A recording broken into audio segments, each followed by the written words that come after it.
Senator Dan Coates. Thank you.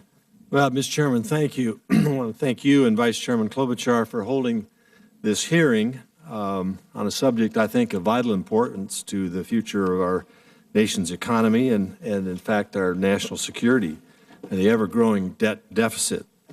Our spending addiction in Washington has led to the point where we are now face the prospect of record deficits as far as the eye can see. The fact is that Congress and the executive branch have failed to address the debt crisis effectively. Temporary stopgap measures solve little, if anything. They simply put off the inevitable day of reckoning. Eventually, we will reach a point where investors either stop buying our debt or insist on higher interest rates to account for the greater risk, potentially triggering a crisis of confidence. Many experts also believe that our failure to seriously grapple with our ballooning national debt is already having a significant detrimental impact on economic growth. We all know, or at least we ought to know, that our current path is unsustainable. Academics, economists, business leaders, the various bipartisan committees that have been formed, Republicans and Democrats, all basically repeat the same thing. Unless we make the tough spending choices that we've been avoiding for years, we're going to face a debt-induced meltdown. It's only a matter of time and the clock is ticking. The plain fact is, in order to make a real impact on the deficit and the federal debt, we need to go big and we need to go bold, and the time to do that is now.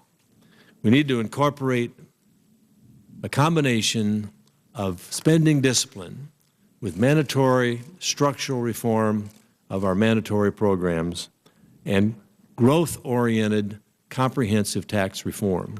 Those three elements, in my opinion, are absolutely necessary for us to achieve what we need to achieve.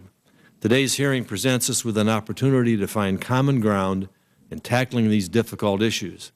I look forward to the testimony of our witnesses.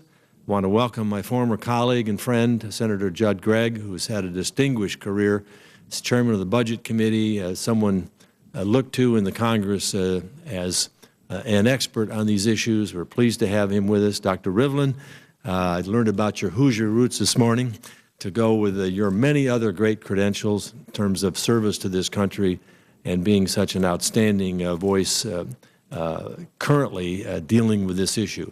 Doug Eakin, Dr. Eakin, thank you very much for your continued work. And Simon, Dr. Johnson, we thank you also. And we look forward to your testimony this morning and your guidance and support and help in terms of how we can address this critical issue, because I think the time is now to do it.